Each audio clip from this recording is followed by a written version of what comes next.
we should be in a position to support our position and to prove that we disagree with knowledge rather than without knowledge. And I can't imagine a more delightful example of this situation than that which relates to the Hermetic literature. For in this we have a wonderful disagreement. We have the most learned persons over a period of perhaps 1,800 years in violent disagreement. Each of these positions has been taken with skill. Most of the authorities have done everything in their power to ferret out the facts. When we say everything in their power, we place certain provision. For it is not in the power of any person to go completely against conviction. And most of the erroneous opinions that we have in life arise from prejudice, from some bias or limitation by which it is impossible for us to think clearly and freely and to examine all facts upon their own merit alone. We are conditioned by our living, by our thinking, by our education and our environment. And these conditioning factors move in upon our thinking and frequently distort it. Therefore, if a person researching in some field belongs to a school that has strong prejudices, he has already lost his own freedom of thinking, his own individual directive. We'll begin with a discussion to be found in the Stromata of Clement of Alexandria. This writer was alive and at work as a literary man between about 175 and 220 A.D.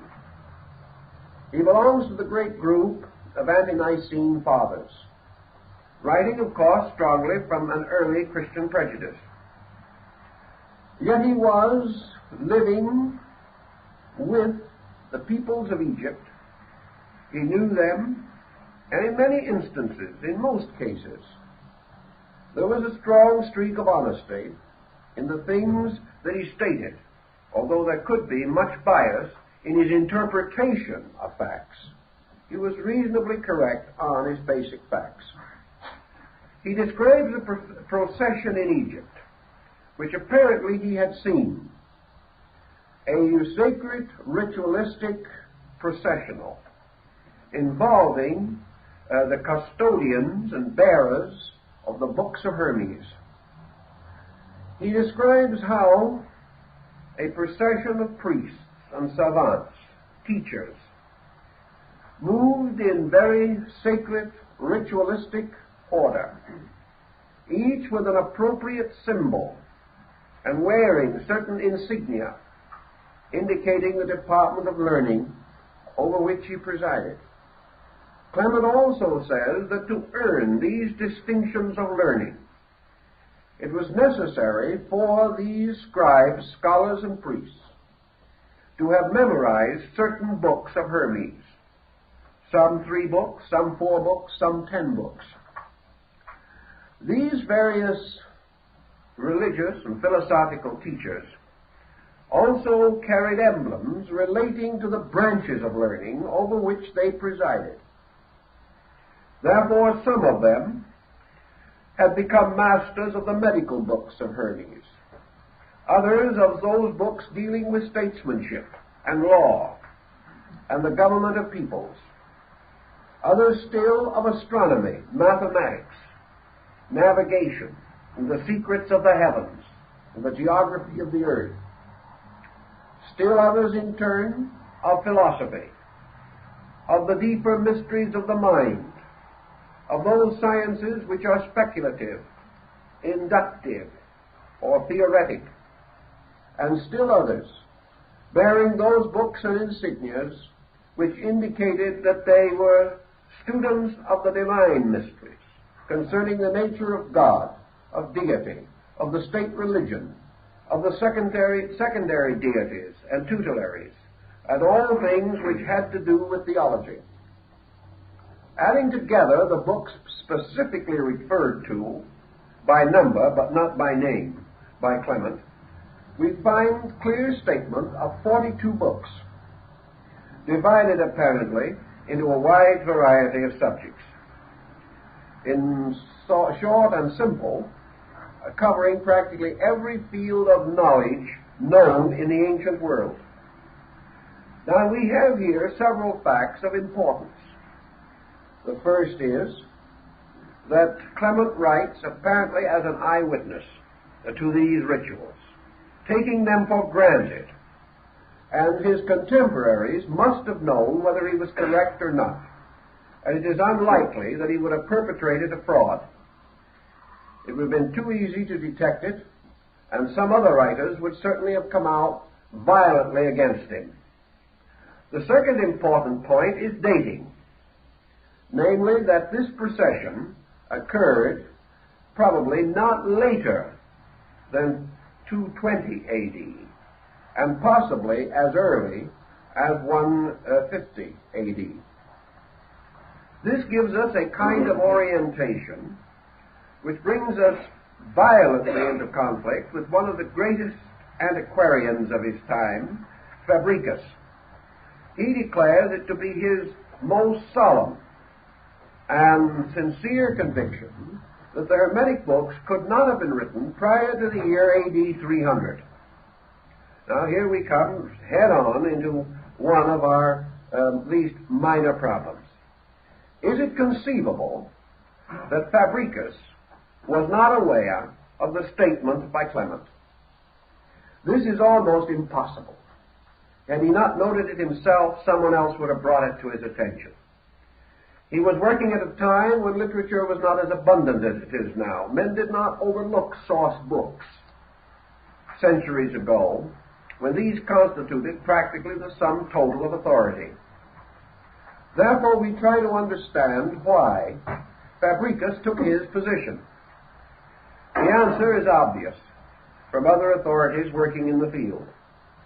According to this answer, Fabricius assumes that the books carried by the Egyptians in their religious processional could not have been the present books that we now associate with Hermes. Fabricius would be inclined to follow the school with which he had greatest fondness and take it for granted that the books referred to must have been primarily Egyptian, that these books must have been in the Egyptian philosophy, in the Egyptian religion, and almost certainly in the Egyptian glyphic writings. He, on the other hand, Fabricius, takes the position that the Hermetic books that we know today were undoubtedly written in Greek. Now, where we do not have many facts, positions can be strongly held. His position is sustained by the evidence of his time, but there were two things he didn't know. He couldn't know. One was the discovery in 1946 of the Cenoboskian Library near Luxor, about 30 miles from Luxor in Egypt.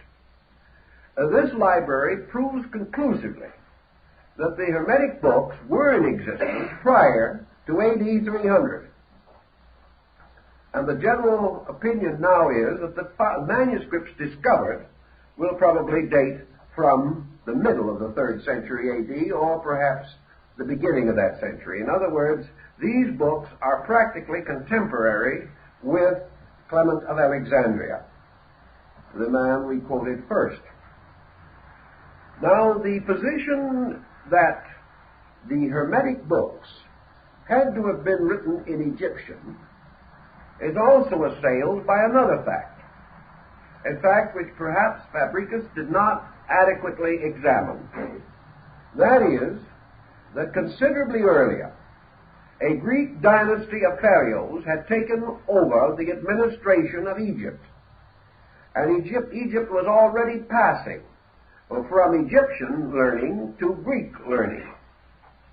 This we evidence from the appearance of the Septuagint version of the Bible, which was actually prepared in Greek in Egypt, probably in the middle of the 4th century B.C. Therefore, to say that Greek could not have originated in Egypt prior to the 4th century A.D. is no longer a tenable hypothesis. Also, we have another interesting point, one that we cannot overlook. The discovery of the Rosetta Stone gave us our first real clue to the Egyptian language. And it is important to us because it is a bilingual inscription in Egyptian glyphs and in Greek.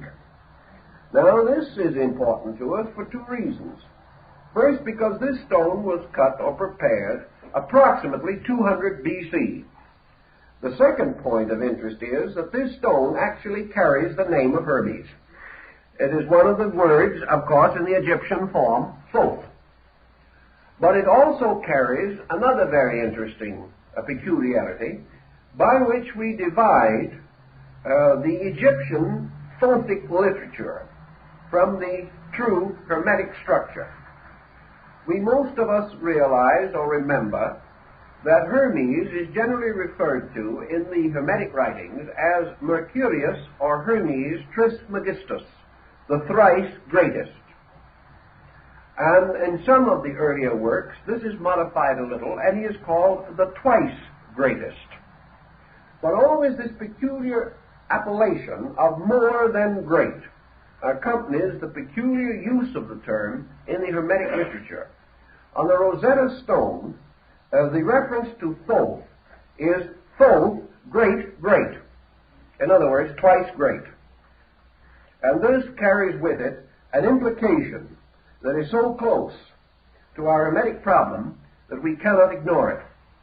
Also, we know, therefore, that 200 BC, a sufficient study had been made and a sufficient interest had been created that a bilingual inscription relating to matters of importance had already assumed the proportion of a necessity.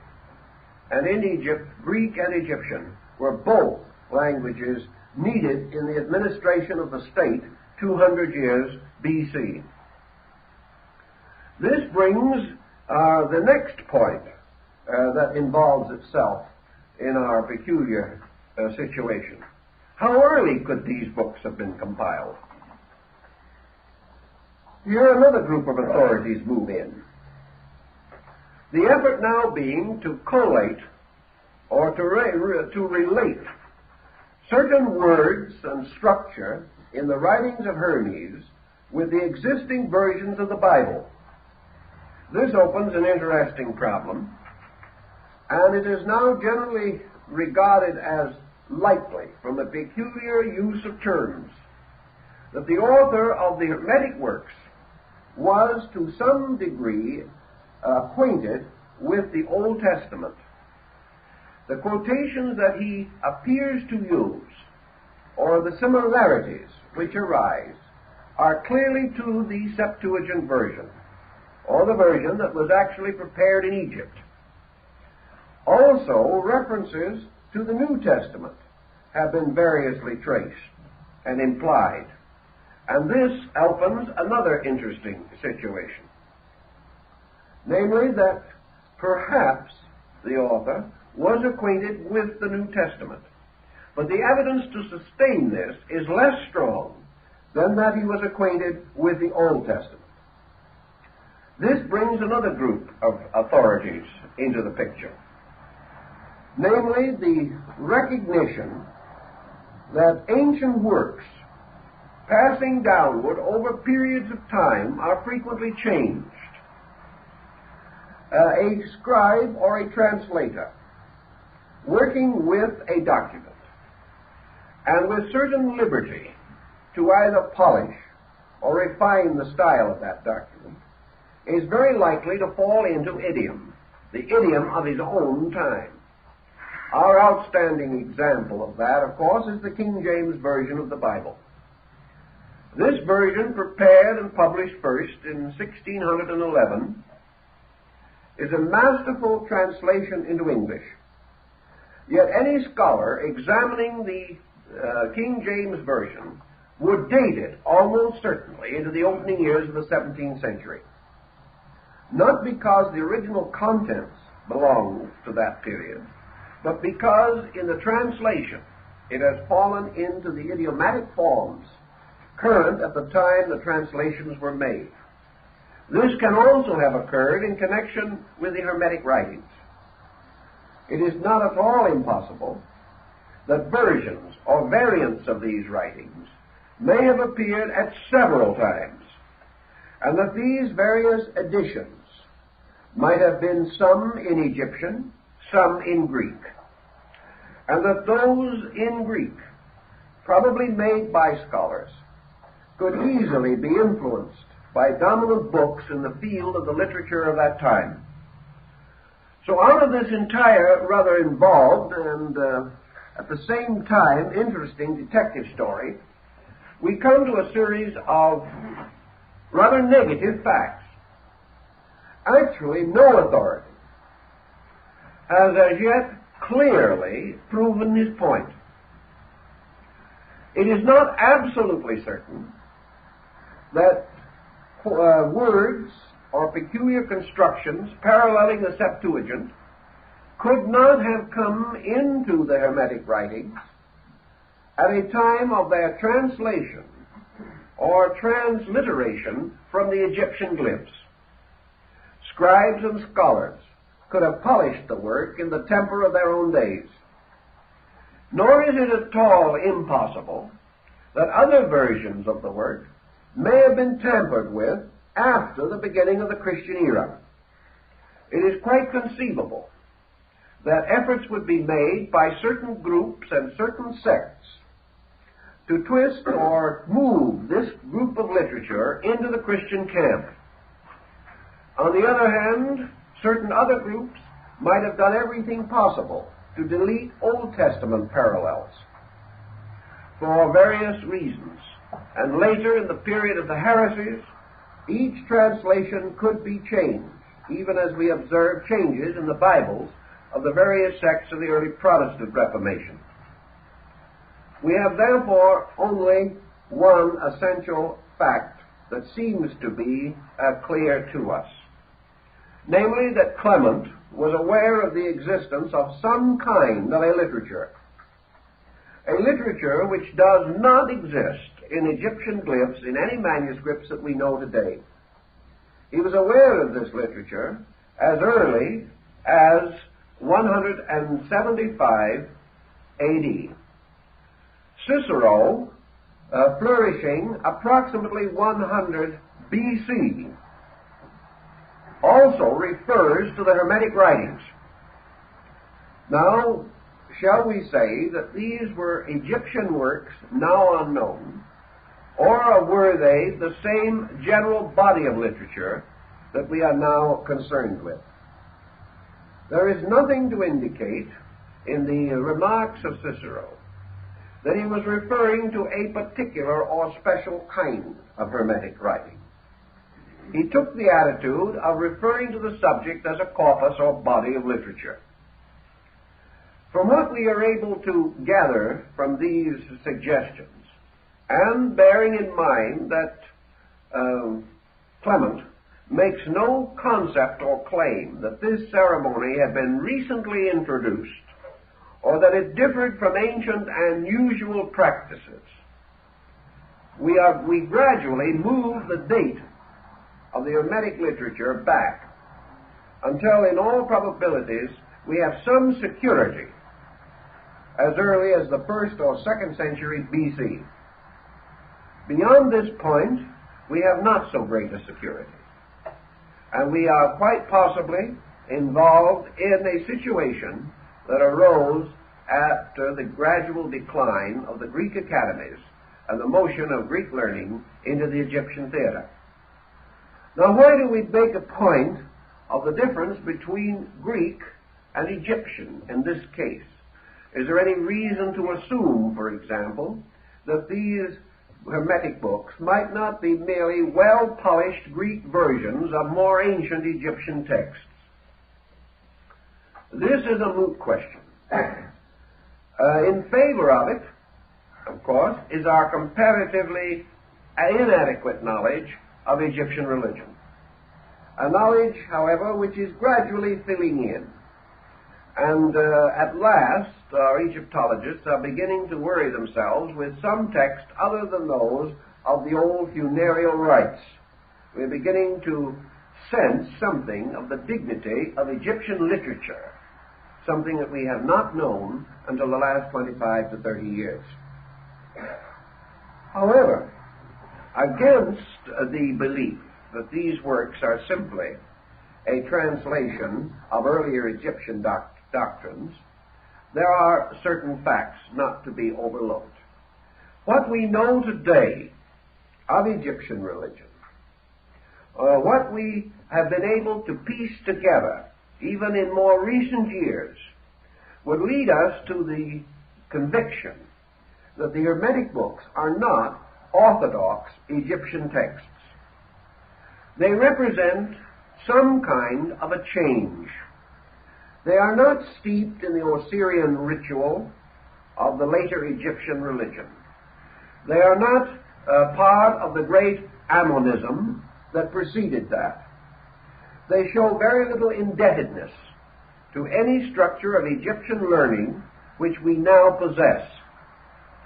There is, however, as Dr. Preston has pointed out, and Budge of the British Museum supports this position, there is great possibility that mystical or secret sects existed in Egypt at an older time, and that these sects may already have begun the rationalization of their theological concepts, and that religious philosophy, as philosophy, may have arisen in Egypt at an earlier date than we realize, and has generally been ignored because we have not recovered adequate text evidence.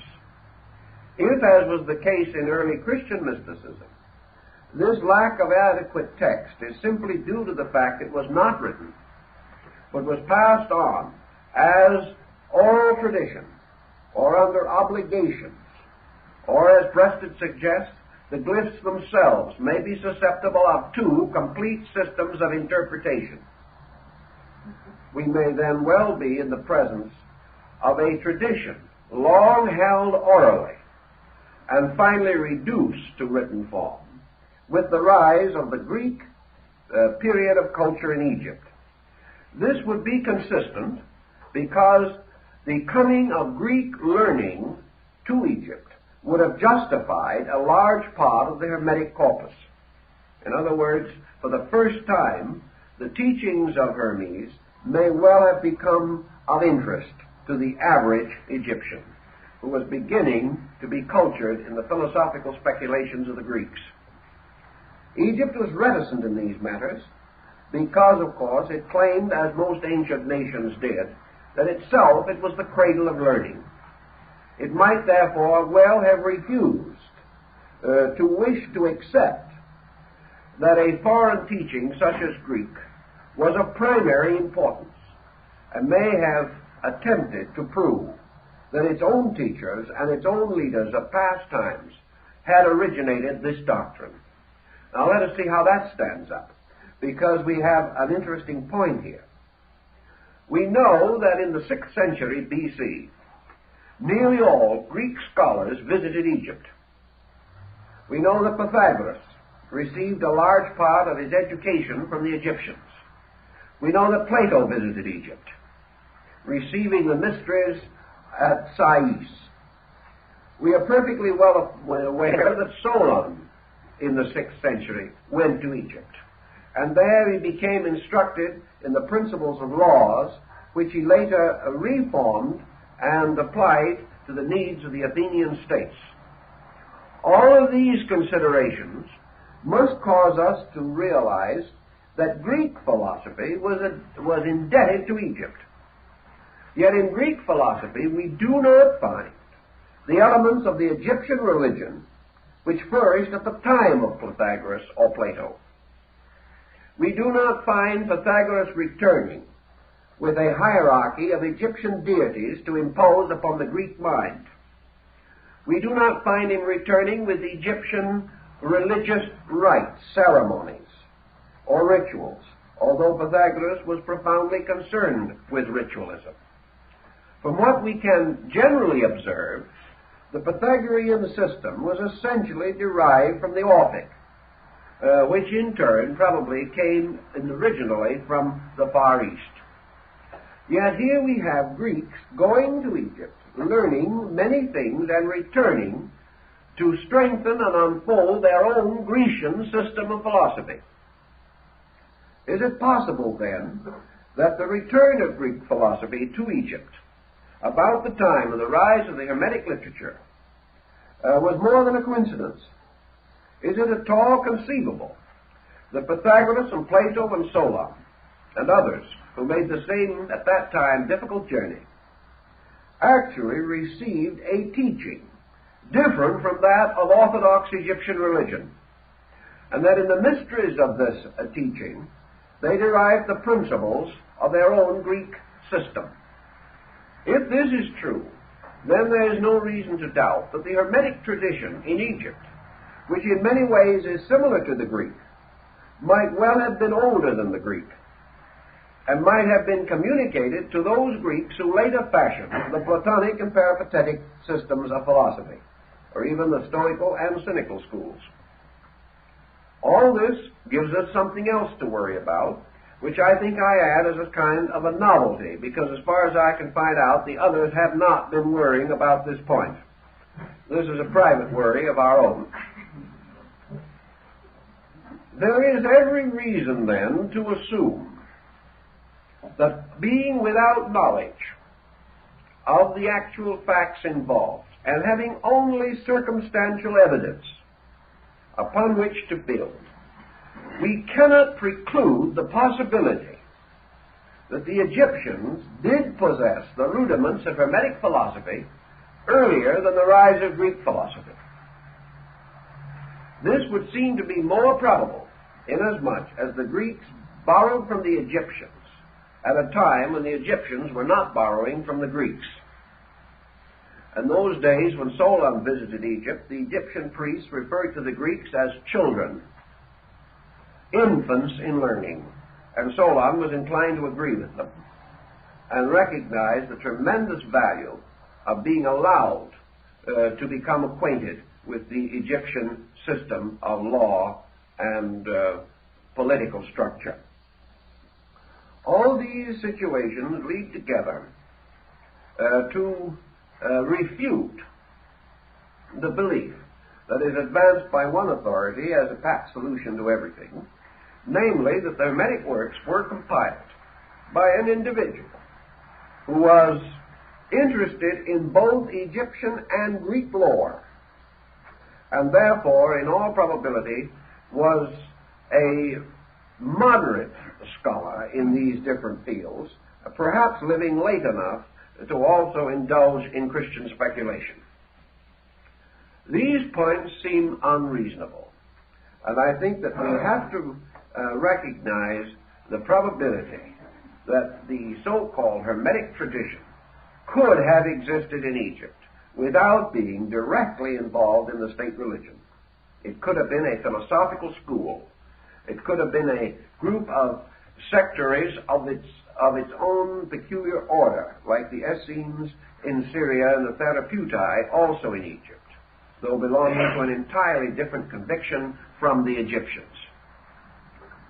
This gives us one other situation that we cannot afford to overlook, however, even though it becomes a little contrary to our desire. We must be perfectly fair in presenting the different sides of this situation. It has been a custom since the beginning of the written word for individuals, either for prestige or profit, or to bestow unusual dignity upon some production of their own, to ascribe that production to an ancient writer. We find this all through various works.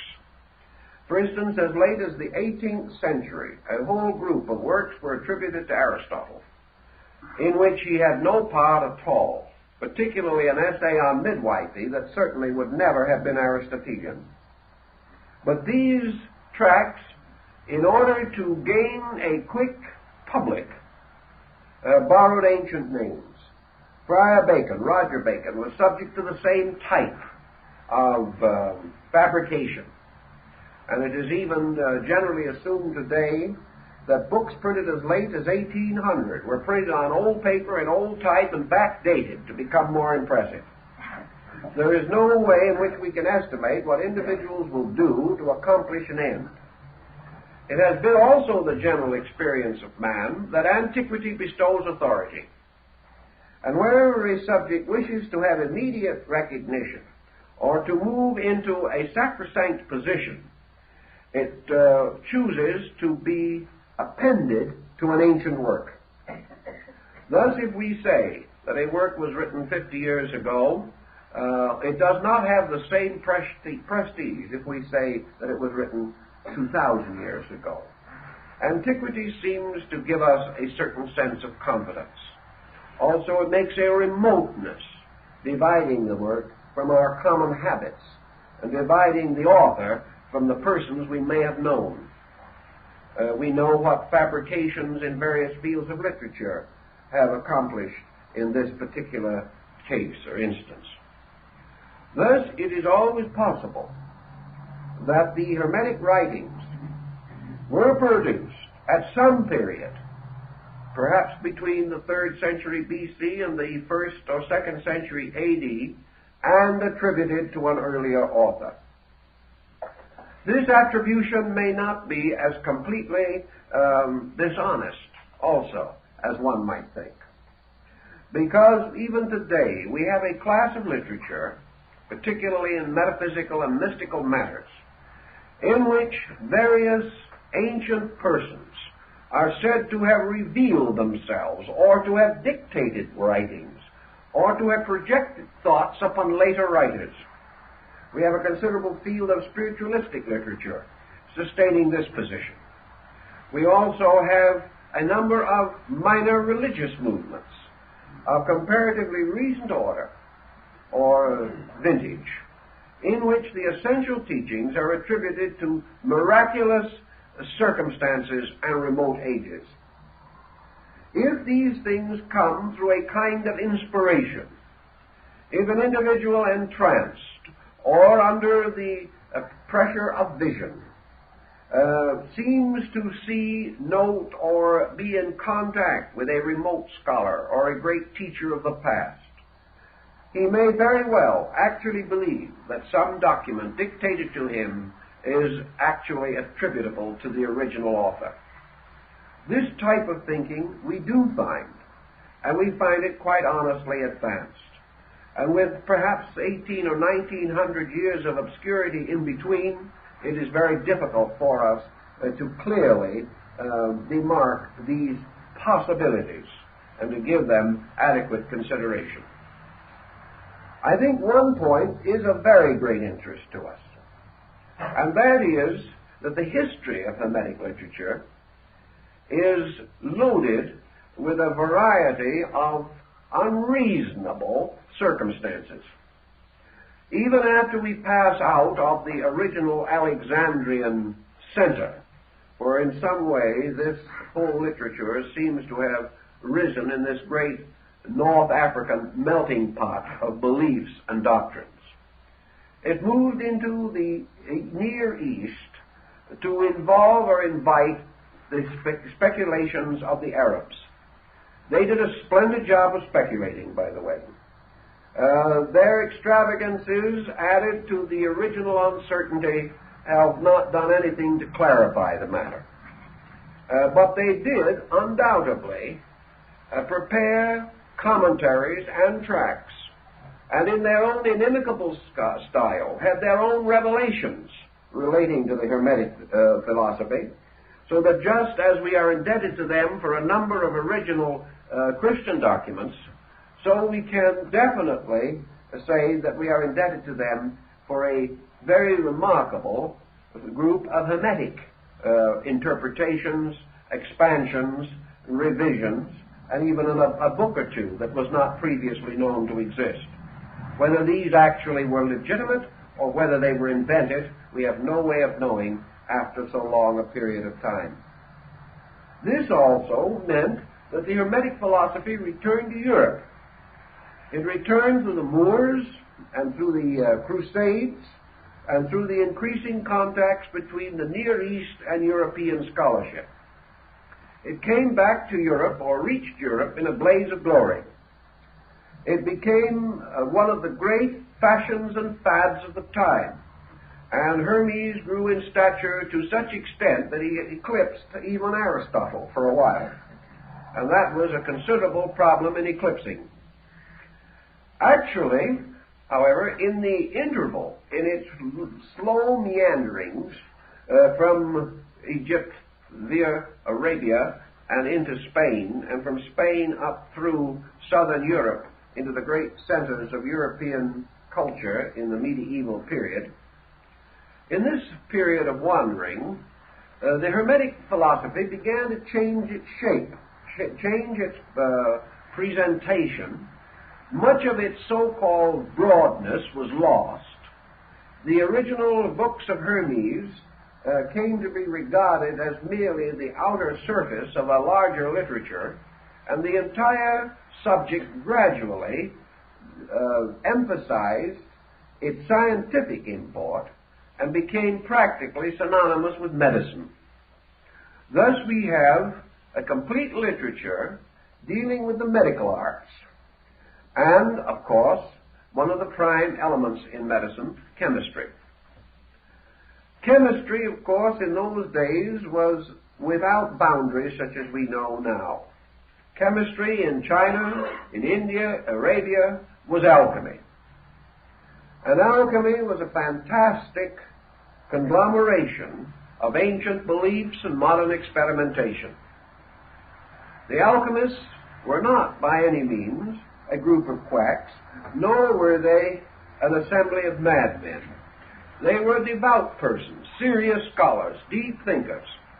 And in their thinking and in their speculations, Hermes became their patron saint. And this ancient philosophical personality ultimately dissolved to become the symbolic figure of Mercury, Quicksilver, a chemical element. So in his long journeys, Hermes passed from a demigod of Egypt to a medieval element. Now that was quite a trip. And in the course of this traveling, another interesting thing occurred. During the 15th and early 16th century, a brand new literature accredited to Hermes appeared. For this literature, there is no history whatever. We know beyond reason or doubt that this literature arose from original sources, perhaps not earlier than 1400 AD and as late as 1500. But the name of Hermes began to appear on the titles, pages, and among the emblemata of alchemy. He became accredited with the preparation of chemical formulas, means of transmuting metals. He was even accredited with the discovery of gunpowder. Now this is so totally different from the corpus hermeticum of ancient times that we must pause. Yet we must also remember the words of Clement of Alexandria in the Stromata, where he tells us that in this procession of priests there were some who carried the symbols of medicine, chemistry, and other arts. Upon perhaps this very slender foundation, Hermes was elevated to become the patron genius of medieval Hermeticism. This Hermeticism divided very definitely into two schools. One was that of the gold makers, whose philosophy was not, however, as superficial as we might think. They were convinced that there were analogies in nature, and that any law or pattern or process by which the regeneration of man could be achieved could also be used for the actual transmutation of base metals. on the hypothesis that all processes in nature have a certain uniformity and consistency. It was assumed that if man could save his own soul, thus transforming himself from a material to a spiritual creature, that he could also transform metals from the dross side of themselves to a more purified state, suitable for medicines and elixirs, suitable for the extension of life and perhaps the achievement of physical immortality. These gold makers, however, such as those who were so industriously occupied in the old Street of the Alchemists in Prague, Czechoslovakia, these alchemists were ridiculed by another group. This other group maintained that the entire Hermetic tradition, as it has now been called, dealt not with metals, but with the regeneration of the intangibles in human nature. If anything, they would have taken the position that if you can transmute metals, this proves you can transmute man. They would have reversed the polarity. They would have reversed the interest, affirming that the mere achievement of material wealth was an ignoble and unreasonable end, totally inconsistent with the divine destiny of man. These mystical gold makers then immediately began to reduce the chemical symbols and tracts and writings attributed to Hermes and other authors into metaphysical textbooks, books inclined to reveal that transmutation was a kind of yoga, a kind of mystical regeneration within the human being, the man himself being the alchemical retort in which these marvelous changes might take place. And these same mystics assumed that Hermes, representing Mercury, Quicksilver, representing this mysterious agent in which all elements can be reconciled, that Mercury therefore represents the reconciling power of human consciousness, or perhaps more exactly, of the human mind. For Mercury becomes the key, the master of the mystery, by means of which all things are unlocked.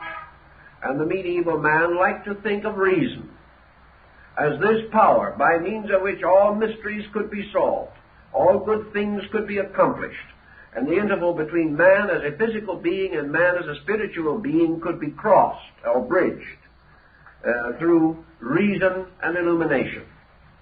Now this would carry us back again to the Hermetic books by a circle.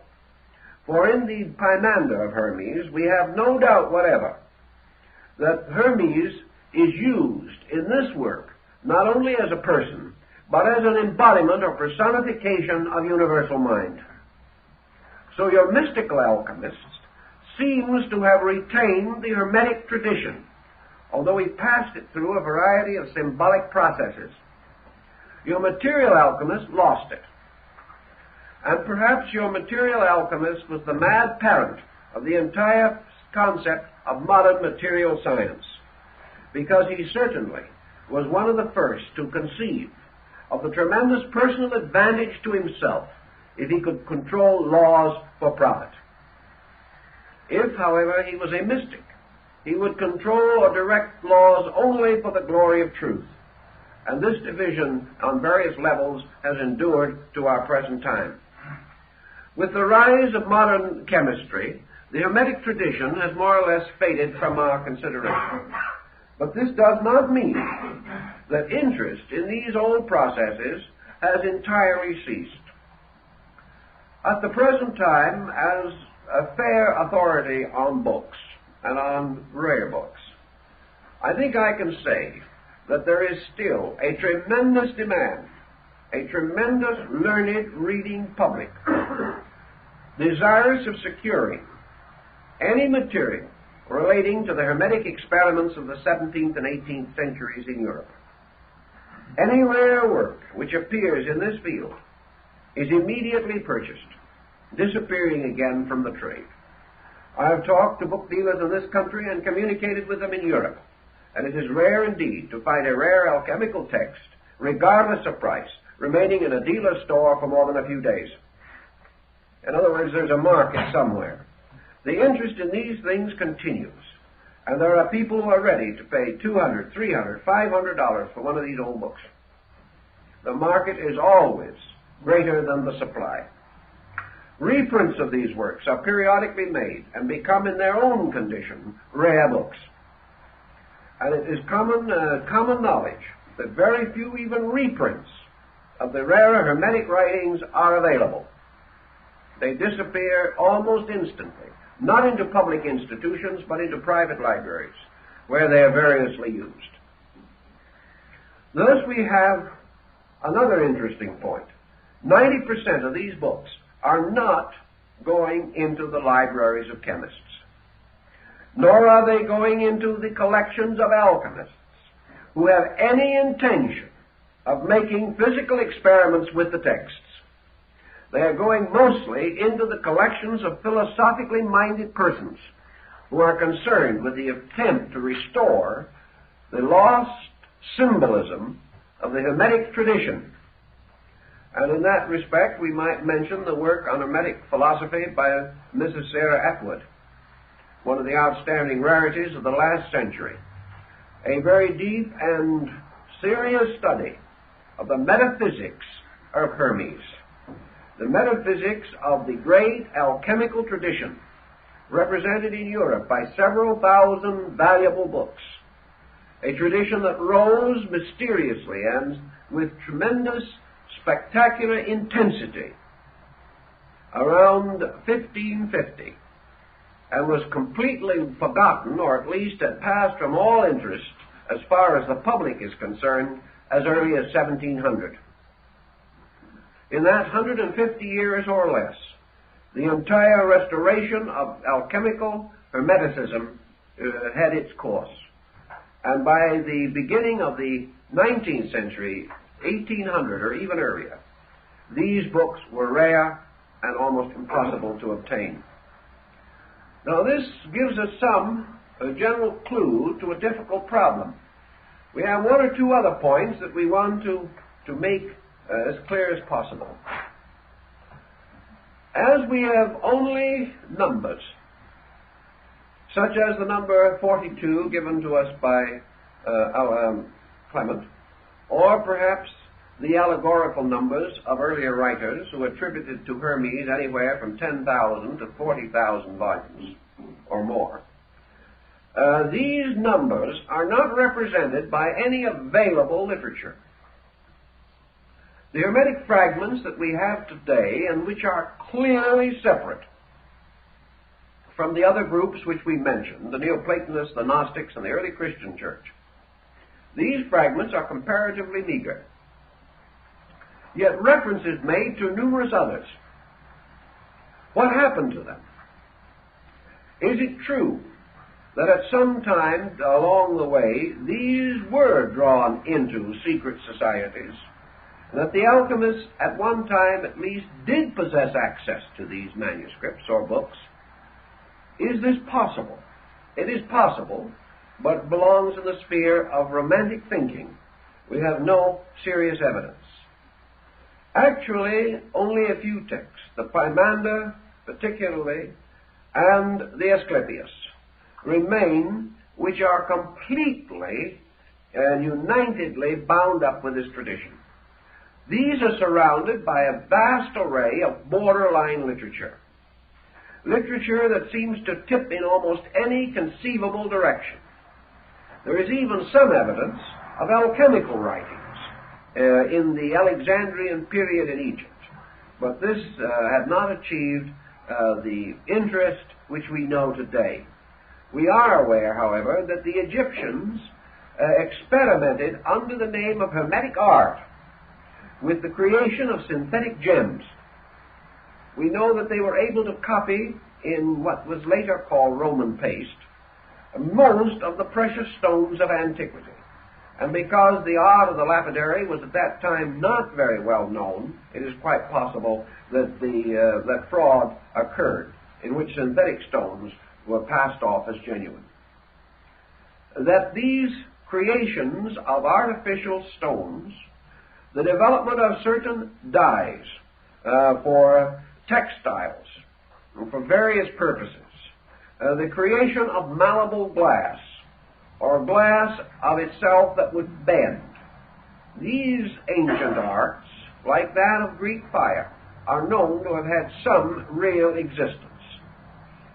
They were included in Hermetic thinking at that time, therefore indicating that the Hermetic system was regarded as scientific and having secrets useful on the level of practice and trade. This, again, is represented only by a meager circle of authority or traditional remain. How then shall we examine the Books of Hermes out of the knowledge that we have of them? I think the answer lies in one direction only, namely that the Hermetic concept in itself must have had a school of some kind surrounding it. That these books appeared and remained simply isolated fragments of literature is inconceivable in the mind of the time. For in those days it would have been very difficult for any scribe to have remained concealed. It was not then possible to follow publishing procedure. These manuscripts had to have been circulated among at least a small group of friends, devotees, or dedicated persons who were at least partly aware of the facts. Thus, this literature could not have simply appeared and not have had any foundation in realities. In our discussion of the Pymander, which will come later, and which perhaps should have been introduced at this point in the planning of the series, but it wasn't, so we must follow the pattern. We have some interesting thoughts. In the Pymander, we have a general concept of universal procedure, a concept partly paralleling that of the Greeks, perhaps somewhat paralleling that which was later to become Gnosticism, and to a little degree, at least, paralleling the early theological speculations about universals held by the Christian fathers.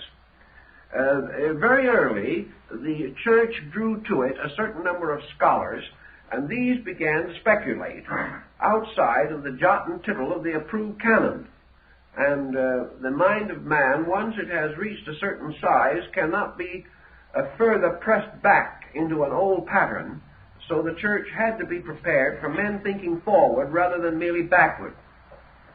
This change in perspective in the various fields of learning is important to us because about the time that we attribute to the creation and circulation of the Hermetic writings, we find the basic Hermetic concepts beginning to influence thought outside of the school itself. We are told that Hermes, for example, wrote upon astronomy. And we can only pause to realize that Ptolemy of Alexandria, who was perhaps the greatest astronomer and geographer of the ancient world, and also the father of most modern astrological speculation, that Ptolemy's works move from the same premise of that of the Hermetic revelation.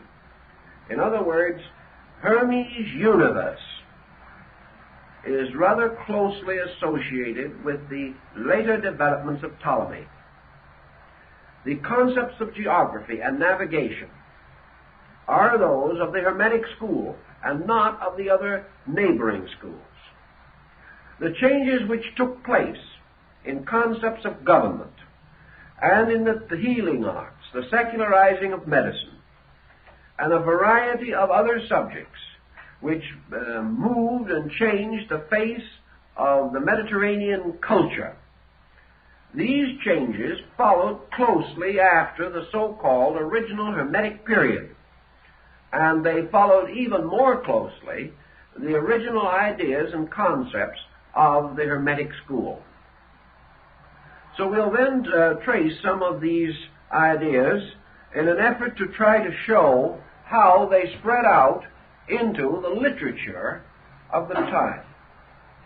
We can see, for example, the rise of certain powerful intellectuals in the Roman Empire. It is a mistake for us to assume that the Romans were all ignorant.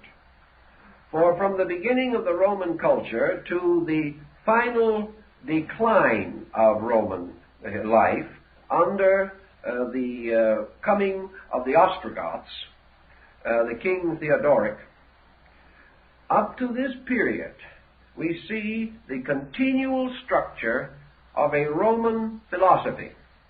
And we find this moving through the thoughts and meditations of Marcus Aurelius Antoninus, through the great hymns of the Emperor Julian, and finally to Boethius in his Consolation of Philosophy. With this, the school closes. Julian, Boethius, and Marcus Aurelius all show Hermetic influence. They show the type of thinking which was peculiarly associated with that school, a kind of thinking which, while similar to Gnosticism, was not Gnosticism. Similar to Neoplatonism, was not Neoplatonism, and with certain Christian elements, was distinctly not Christian. Thus it is quite conceivable that down through this technically difficult period to record, when, as is so often the case, historians were interested only with war and not with culture, that a descent of belief and doctrine can be traced. Now we also know that one of the introductions which we find in the Hermetic writings is this important approach to the concept of mind. Now we know that Plato, Pythagoras, and Aristotle seemingly rather well exhausted our concept of the human mind. Yet in the Hermetic writings and in the Hermetic corpus, we find some new aspects of mentalistic thinking. We know, for example, that in most of the Greek schools, mind became an instrument. It was a wonderful and powerful means for the accomplishment of truth. Mind was therefore a kind of channel through which knowledge moved into the individual. But in the Hermetic tradition, we find something that departs from this and gives us a rather different perspective. Axiom, namely the concept that God moving into creation is creation. God moving into man is man. God moving into nature is nature. Namely, the identity of the creation and its creating power. We also have Hermes giving to us one of the great principles which was later to influence all our knowledge, and that is the great concept of analogical resemblances. Long ago it is said that Alexander the Great, while king of Macedonia, went out into the desert to visit the tomb of Hermes, a tomb which has apparently disappeared from our present knowledge, although there are reported locations for it even now. Opening this tomb, he gazed down upon the great sage of the past, whose body and bones had moved to ashes.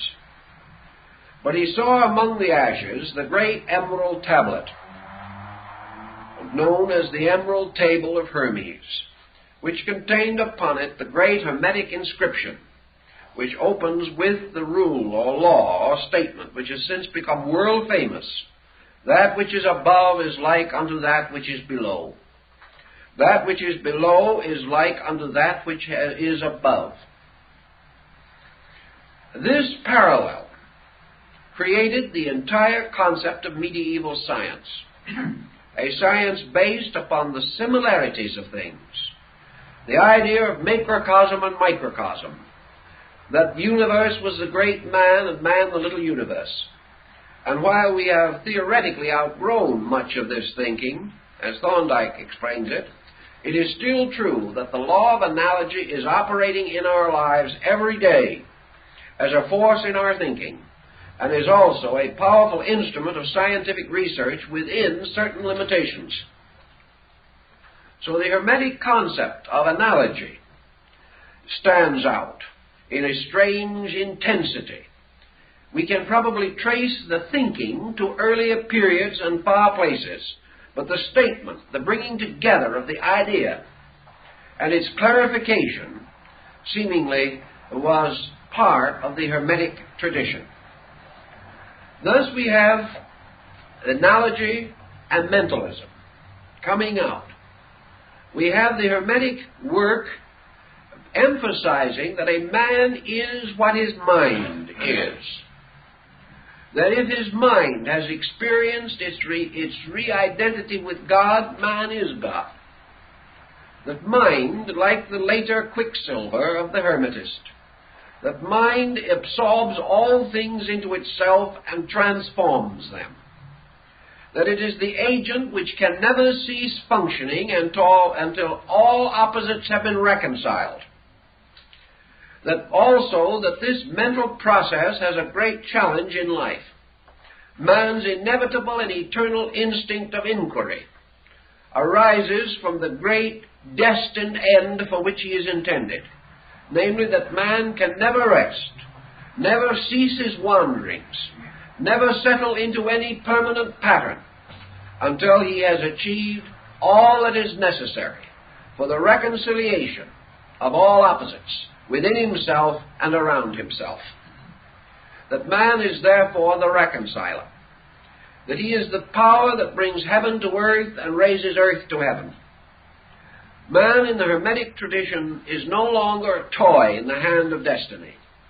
He is no longer an instrument subject to the machinations of unknown forces. He is no longer a pawn of autocratic deities. Man is the master of both gods and nature, not because of his arrogance as a person, but because he possesses within himself the power of reason. And by the power of reason, all things that are divided, broken, or injured can be brought together and healed. Thus, the healing power of unity, the restoration of division, the bringing of all that is necessary to man, and his ability to use it, digest it, assimilate it, and transform it from theory to practice. All these powers rest naturally within the capacity of the individual.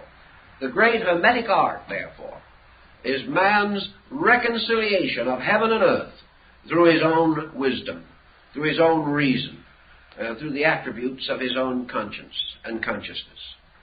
The Greeks were given to numerous disciplines. They believed in training the mind. They believed in, to a measure, the preparation of the mind for certain experience. They hoped to attain, as the Neoplatonists, illumination above intellect. But all of this was a strange journey homeward. It was man searching for a truth, searching for a reality for the salvation of himself. The Hermetic philosophy shows different principles, and these principles were to gradually emerge and mingle with the latest streams of humanism. For in the Hermetic art, man was not only capable of redemption, he carried with him a tremendous responsibility to redeem. He had a job. He had a work. And it was the great labor of his mind to reveal to him his work. One of the purposes for which intellect is given to man is that that man may discover his own job. This is a rather practical way, perhaps a little homely way of saying it, devoid of fine Greek, but it is the principle involved. That man was not here to leave here, as some taught. That his existence in this world was not a penalty for sin. That he had not fallen from a grace into a disgrace, that he was not merely here because he was in prison, and that we all shared a common guilt or we wouldn't be here. Nor was his primary end to escape here, to leave this place, and to return to some far distant land in the terms of Neoplatonism. The real purpose of man was to assert the universal mind over nature, not as a tyrant, but as a gardener. And in one of the alchemical books of Hermes, we have the Hermetic gardener in the garden. This Hermetic gardener is not there merely to enjoy life. He is there to keep the weeds out of the garden. He has a job to do every day. It is his duty, therefore, to pick the weeds of false knowledge out of the garden of truth. It is his duty to see that good things are well fertilized and well cultivated. It is also within his province to be a kind of Luther Burbank, to be able to improve the qualities of plants. And we have another Hermetic axiom, namely that art perfects nature. In this axiom, which later became one of the outstanding keys of the Hermetic alchemical philosophy, it is assumed that skill in man becomes the skill of God working for all things. Thus the individual who goes forth and improves something plays God, just as the individual who goes forth to destroy anything plays devil. That each individual has the right and the power to have a divine participation in the improvement of things. That it is not his duty nor his place to simply wait until deity does all things. Rather, deity expressing its primary power through the potential wisdom of man, deity releasing its own mind through the human mind, forms of all humanity one mind for the accomplishment of its own works. Thus the Hermetic philosopher, if he wishes to assume that Hermes is this mind personified, may well say that this mind is the author of all books, the author and original of all knowledge, and perhaps most of all, the patron of all skill, and that the greatest of all skill is this skill of transformation, this skill of transmutation, by which all things are transformed from a lesser to a greater state by law, and by lawful procedures. Man becoming skillful, then, in the administration of natural law, becomes the preserver of his planet, becomes the perfecter of his way of life, and makes possible all other good things, so that not only man, but all nature enjoys a wonderful fecundity and prosperity. Hermes tells us, either as the person or as the embodiment, that all things are under the sovereignty of their superiors, and all things are servants of their superiors, and that it is the duty of the superior to guard the inferior, and it is also the duty of the inferior of every level to revere and obey that which is superior. Now, in the concatenations or orderly sequences of nature, man is, hermetically speaking, the chief of the animals. He is the naturally ordained ruler of the life upon the planet in which he exists. He is better equipped than any other creature visible to him for the advancement and common profit of the whole earth. Therefore, man, being superior to the animal, to the plant, to the mineral, to the elemental and chemical organization around him, man's superiority gives him the right of service. It makes him responsible for the security of all these other things.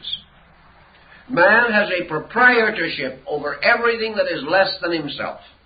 But this proprietorship is not merely tyrannical authority. This proprietorship is responsibility to serve and improve, advance and increase, unfold and enlarge, strengthen and redeem everything in nature inferior to himself. Now that was quite a concept for the time. In fact, we're having a little trouble with it now. The idea that man's sovereignty is duty, that because he possesses a certain kind of mind, he is the God of the kingdoms beneath him, and that he must be a just and righteous God, that he has those responsibilities which are similar to those which we assume God has in relation to ourselves.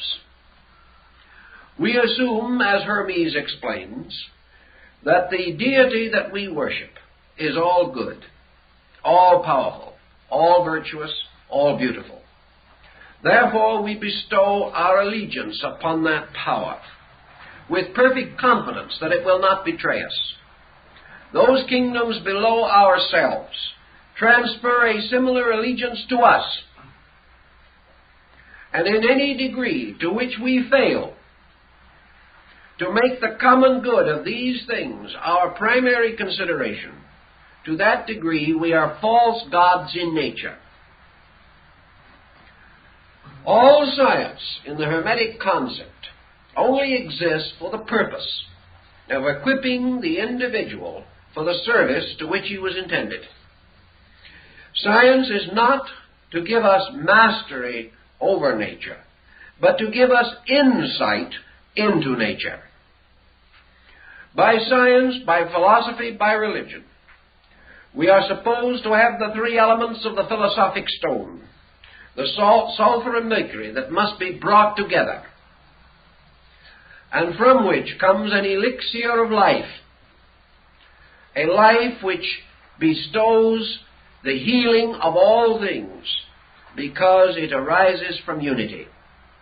Here there is appearance that perhaps Hermeticism is indebted to the Pythagorean philosophy. But do not forget that Pythagoras declared that he gathered his numerical philosophy from Egypt at an earlier date. So where it came from directly, we do not know. But whenever Pythagoras referred to the number 2, or the duad, he spat upon the ground, on the assumption that it was the symbol of division, and that all division is death, that it is something even sacrilegious to speak the number of division, and those who speak it must cleanse their mouths. Thus all things which separate, according to alchemy, retard the projection of the stone. All growth in nature is restoration, and restoration is reunion. It is the bringing together of things separate, so that in their unity they may find wholeness and wellness and fullness. But as alchemy and the later Hermetists also taught, the bodies of things are not easily brought together. It is not very easy to cause an amalgam of two rocks, no matter how hard you hit them together. Nor is it easy to conceive that out of two separate human beings, the Hermetic androgyne can actually physically be created. Physically, things cannot be identical, having a separate existence in body. Therefore, the Hermetists always pointed out that union is not to be attained in body, which, however, is not a misfortune, nor in any way a retarding of the process. Before things can be united, they must achieve a victory over body, because things outwardly not to be united may be inwardly united, which is the strongest union of all. If this be true, though bodies cannot be identical, minds can come into a common union. And out of the compatibility of minds, a unification may take place. And this may in turn lead to the final Hermetic step, namely, that minds are compatible. But as man outdistances mind and elevates himself to a spiritual state, he passes from compatibility to identity. That in a spiritual condition, all things may be one. In mental things, a mental level, all things may be in agreement, may find common purposes and common good. Whereas physically, all things can only be, as the old masters used to so quaintly state it, in vicinity. That is, close to each other in some way, but not achieving any internal union. Hermes then gives us the mind as the wonder worker. He tells us that mind, because it is superior to body, is master of body. That the body cannot be held responsible for any corruption while it is under the sovereignty of an intellect. Therefore, that all ills, troubles, misfortunes that afflict a body must be blamed upon the mind, which is the ruler of that body. Therefore, that if this mind leads man or permits man to indulge in unreasonable or irrational procedures by which the body is injured, it is the mind and not the body that is responsible. Also, if through its own mistakes the mind has brought the body to mishealth or to difficulty and to sickness, the body cannot remedy the excesses of the mind, and therefore the mind must remove its own negative factor and must reintegrate its own position and must redeem its own conduct before health can be restored to the body. Even then, as mind in turn is master of body, so spirit is master of mind.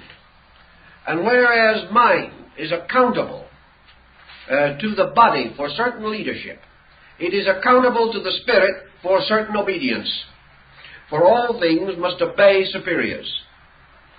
Therefore, mind is the messenger, the instrument, the intermediary, and in this sense becomes the Greek Hermes and the Latin Mercury, the messenger of the gods, the winged being that can travel into all spheres and spaces, carrying the words of the gods. Hermes, as the messenger of God, therefore is associated with his concept of Mercury. He is associated with the quickness of this deity. And in the ancient Greek legends, it is said that Mercury was more rapid even than his winged heels and helmet might imply. He was so rapid that he could circle the world in the twinkling of an eye. Mercury was therefore the universal immediacy of mind. And also this Mercury could not be held in any restraint or limitation. It penetrated walls, it went through solids, it did all kinds of things, being apparently possessed of the most superhuman attributes and powers. Obviously again referring to mind, that knows no distance and no limitation except that which it imposes upon itself. Thus, in the story of mind, we have this power that can travel, can be anywhere, can be the armchair traveler who, sitting quietly beside the fire, remembers of distant lands that he has visited, or thinks of other distant places that he reads about in books. This mind can also escape from now into past and future. It can escape from all kinds of patterns imposed upon it by dogma, limitations, and creedal separateness. It can most of all, if it is so minded and so inspired, attain to the free circulation of its own state. It can be itself, totally and entirely. And in being itself, it is free of everything except the duty which it owes to those things less than itself. And in the natural nature of its own being, it becomes the useful and inevitable servant. Even Hermes was aware that there is nothing more dismal than unemployment, and therefore that the mind, escaping from the burden of ignorance with the duties and employments which it bestows, does not escape into free space merely to become a vagrant, merely to wander around thinking about things and enjoying thought of itself forever. The mind, having escaped from unprofitable labor, chooses profitable labor. Having departed from unworthy procedures, moves victoriously into worthy ones. Thus the mind can never be idle. It can never rest. It must always move, and in its motion, it must always be adventuring toward the solution of mystery. Hermes then points out that there is no mystery, except the mystery of ignorance, and that everything mysterious is merely something not understood, and that it is the end of mind that there shall no longer be mystery, that there shall be no question that is not answered, no riddle that is not solved. This concept Hermes carries also to another level, namely the power of mind in the sense of its imaging propensity. That the mind is not only capable of perpetuation and self-discipline and all of this type of thing, it is capable of a procreative process. In other words, mind is capable of giving birth. And in the description of this process in the medieval Hermetic tracts, we find many things that could well be attributed to an earlier date. The idea of the creation of the Hermetic energy, the mind as father and mother of itself, the mind as a kind of Melchizedek, a priest forever, and that the power of the mind to create between its own positive and negative polarities, or its male and female principles, brought together through what the alchemists call the Hermetic marriage, that from this is born the homunculus, or the crystal being, the infant that is made of glass, born within a womb of glass, and like Merlin, possessed of all kinds of magic. This homunculus is the symbol of man's innate creativity. The mind is not exhausted, either in learning or beholding or administering. The mind is not exhausted in the perpetuation of knowledge. Its final function is not to take that which has been known, become aware of it, and pass it on as that which shall be known. This does not exhaust the power of mind. The power of mind includes the possibility of a direct creativity.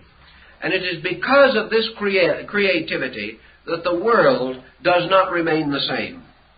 It is because of this creativity that the world is not merely the same kind of a garden forever. It is because of this same creativity by which the skilled gardener can improve the quality of plants, so man can improve the quality of self.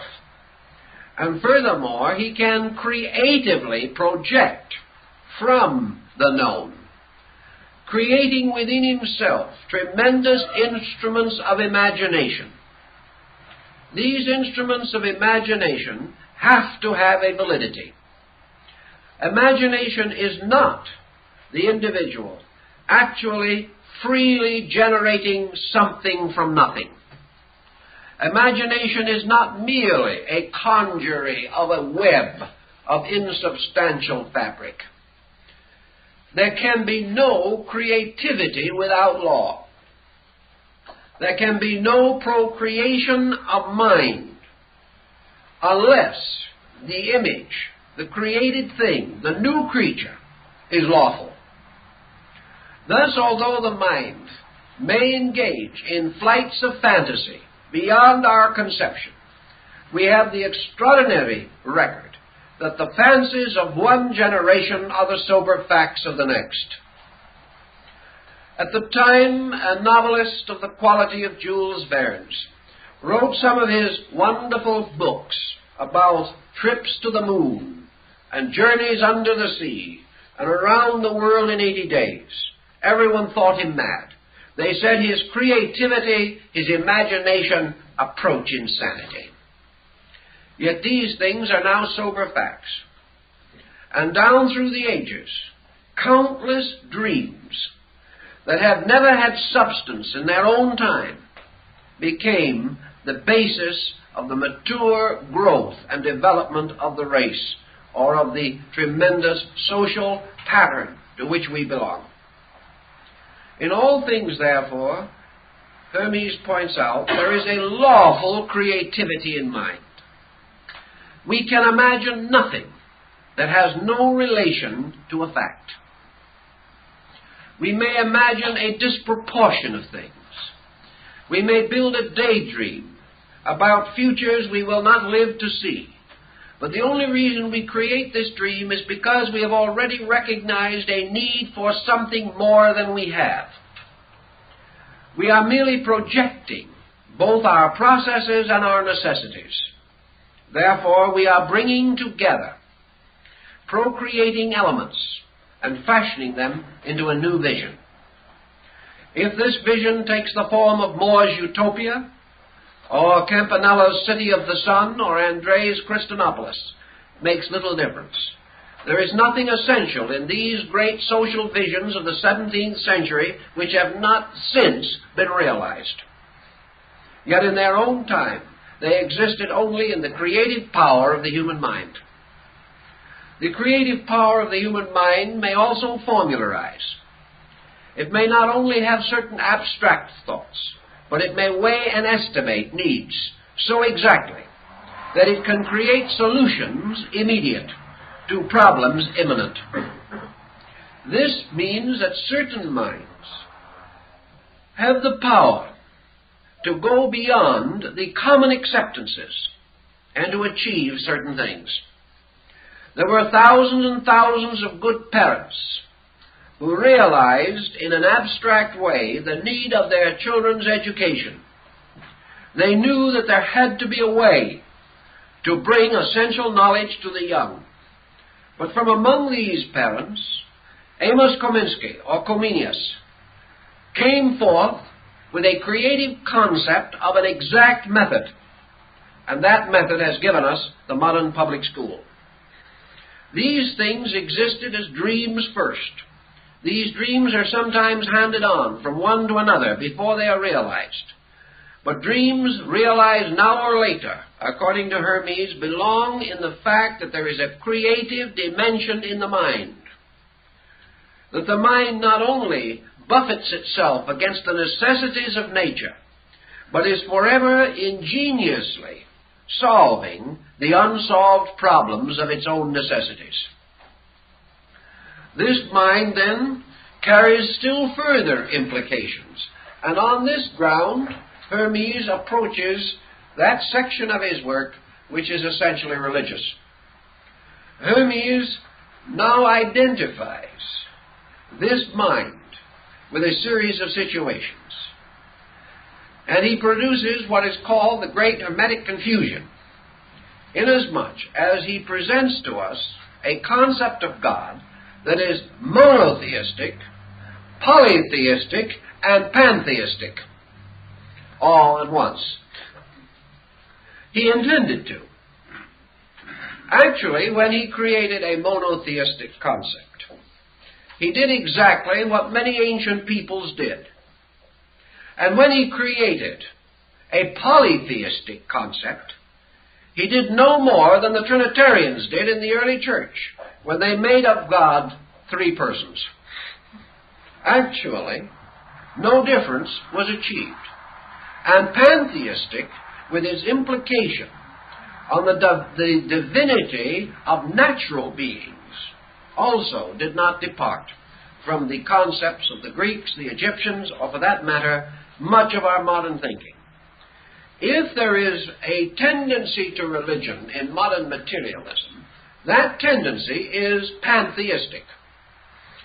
It is not so named or so distinguished, but science, with its tremendous exploration of energies and its discovery of ever-increasing power throughout nature, has gradually come to take an almost reverent attitude towards elements and substances and essences and principles and laws, regarding these as innumerable powerful agencies which it would like to control, direct, and use for its own purposes, whereas Hermes says the answer is to use them for their own purposes, which is something a little beyond us at the moment.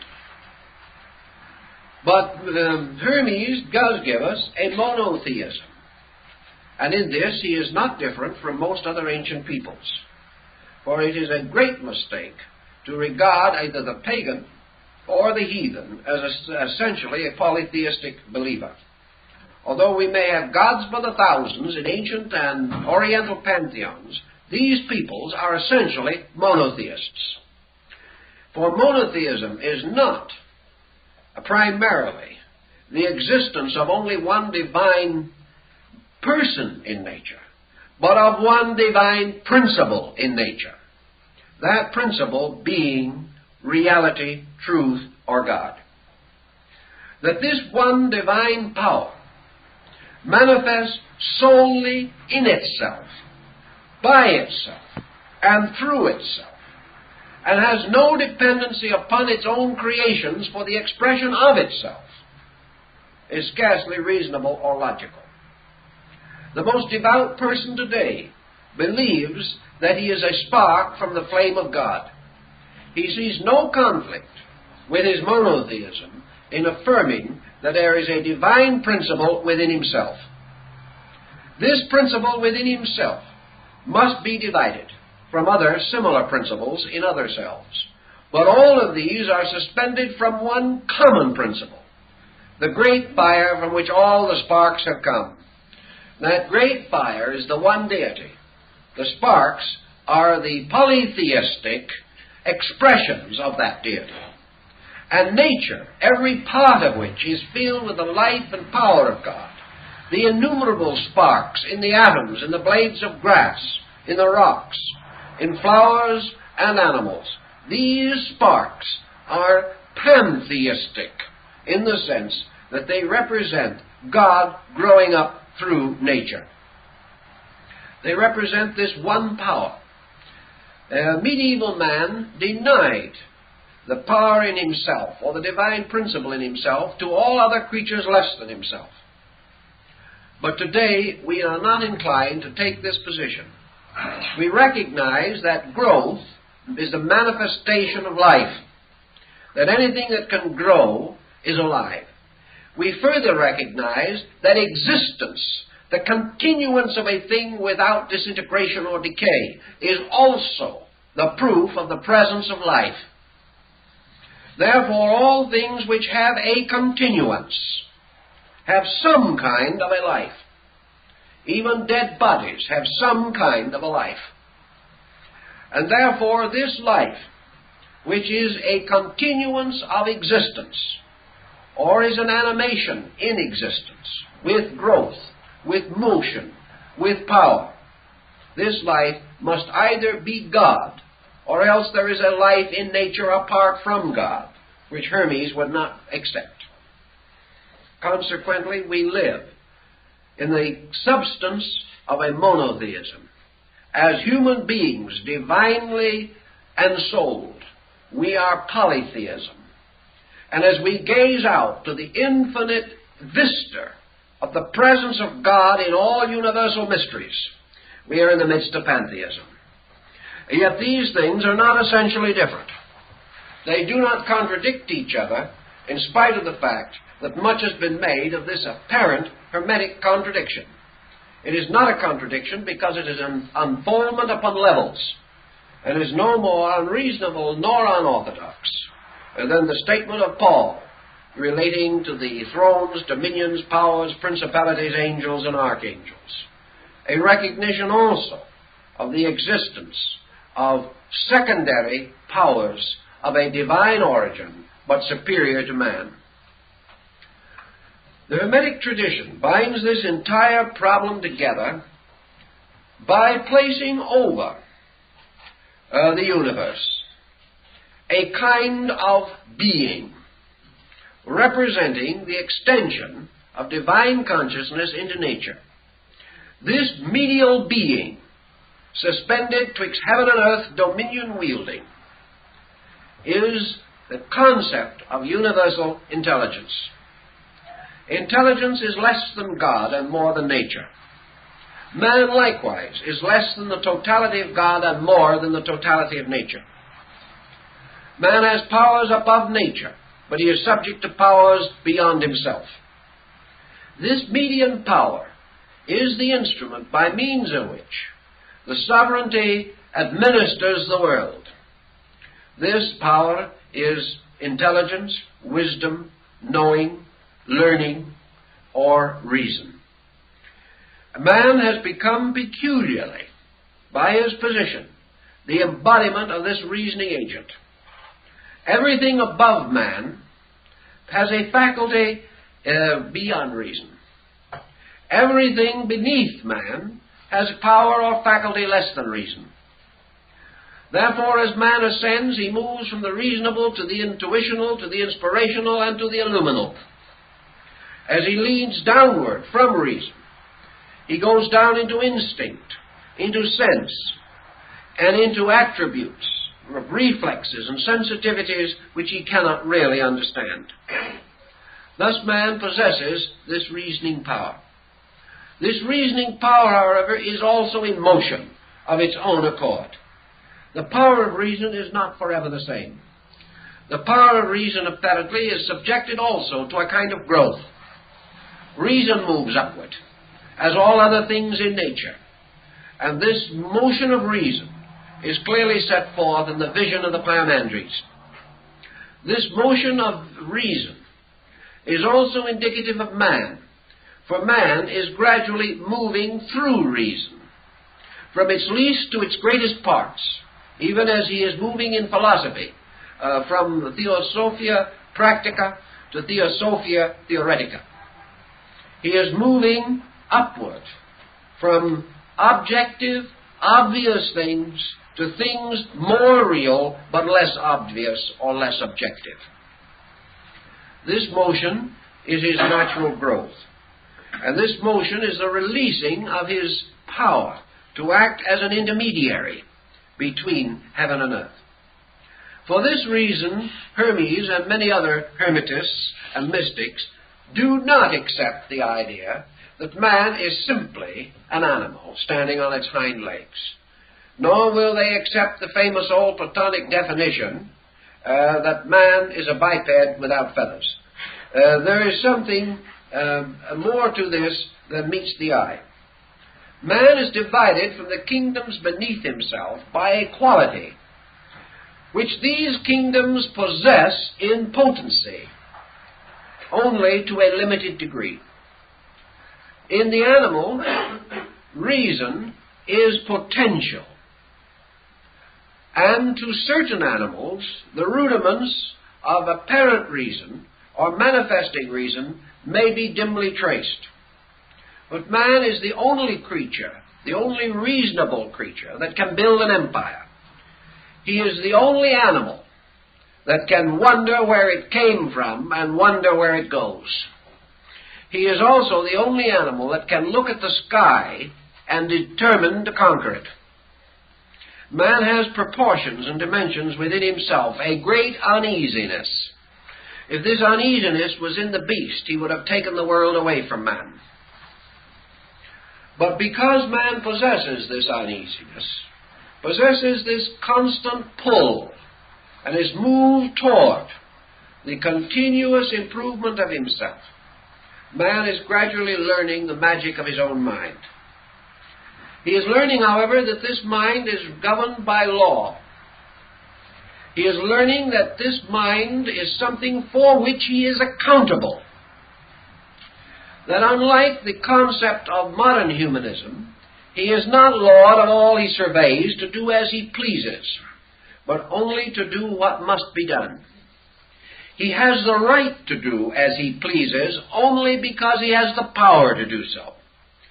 And in having this power and exercising this right, he does that which is contrary to law. He falls into adversity. And here we have the Hermetic concept that what we call the tragedy of the world, the tragedy of life, the misery and misfortune with which we have burdened our own kind, is man exercising or attempting to exercise, a kind of free will which is without foundation in value. If he continues this exercise, he may do as he pleases for a time, or within a certain pattern, but the laws which he has violated will turn upon him and destroy him. He is not merely a mind in vacuum. He is not the type of being conceived by doing. He is not the person for whom all the world is his oyster. He is not the individual for whom all the world is a slave. He is not merely here to gratify. And while he attempts to follow such a procedure, he is in trouble, and will continue to be in trouble. He is here primarily to understand, to become the hermetist, to become the alchemical master. He is here to learn the secret way by means of which all imperfect things may be redeemed, including himself.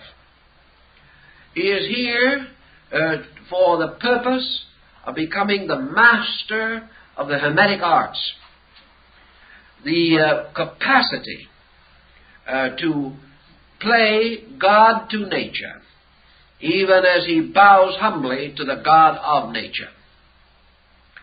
He is therefore exercising toward a divine state. And it is because of this reason within himself that man has creatively projected the concept of deity. Deity, in its own inevitable existence, is unknown to man. Man's only possible assumption is that it exists. Man cannot define it without defiling it. But man instinctively recognizes the total sovereignty of something. And this is partly due to the fact that he instinctively experiences the potential of the total sovereignty of himself. Therefore, that phase of mind in which all things are possible becomes a very interesting thing. The question was once raised theologically, and this is a nice point. Does God perform miracles? There was a great question over that problem. A number of theologians affirmed that because he was God, he could perform miracles. Another group said no. The mere fact that God is God does not permit him to perform miracles. Then the third group came forward with a very pithy quotation from Scripture which sort of settled the argument. They said, frankly, there is no need for even a speculation as to whether deity can or cannot perform miracles. Because it is stated in the Scripture that with God all things are possible. Therefore, where does miracle come in at all? If God can do anything, then there is no problem of miracle. Because the all-doing of God is of the nature of God, and therefore not miraculous to God. And as he can do everything and anything, there is no requirement of an action beyond his common nature. This was a very interesting point of argument. But it is very reminiscent of our Hermetic problem. For Hermes envisions this kind of a deity, in whom no miraculous or exceptional action of any kind is necessary. For the common works of God are themselves sufficiently miraculous. There is no requirement for man to consider that he lives in a universe beyond law. There is no assumption that he lives in a universe ruled over by any temperamental or eccentric factor. For in this universe, universal mind, moving into its own creations and becoming identical with them, moving forever, moving into all parts of its own nature, and establishing itself in the midst of itself on all levels, becomes the kind of alchemical garden, for it is stated by the Hermetists that the seed of immortality is present in everything. The alchemists declared clearly that they cannot manufacture the elixir of life, the philosopher's stone, or any great thing. They can only take the seed of it, which is present in everything, and help that seed to grow through art. Thus, by art, anticipating and advancing nature. Hermes would have said this: universal mind is locked in everything. Its lesser expressions are the habits and forces peculiar to various types of life.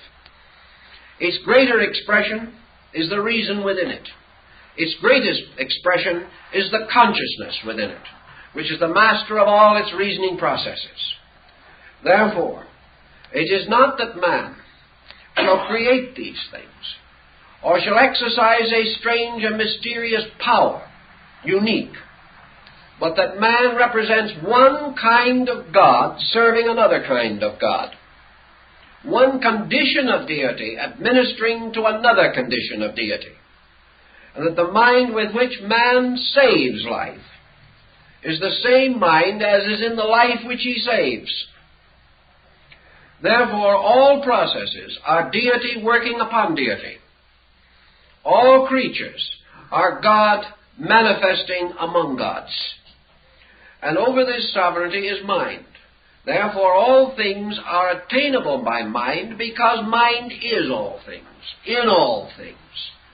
And the various operations which we call nature may be understood, because the very understanding by which they operate is identical with our understanding by which we understand the operation. This goes into many abstract phases of metaphysics, but it does give us certain clues and certain keys, and I think constitutes the essential burden of the general phase of the Hermetic literature. It cannot be rescued from a single book. It cannot be taken from any one group of fragments. It must be taken from 1,800-year survey of the existing changes, modifications, and specializations within the descent of this tradition. But because these things are in it, and because men of many ages, including the fathers of modern science and philosophy, were aware of this tradition, and many of them were addicted to it, we find its principles surviving in our thinking, and through us, whether we realize it or not, will survive to the world of the future. So I think that perhaps is a good point to bring it to a termination this evening before everyone gets a little too exhausted with that part of the divine mind which he is using.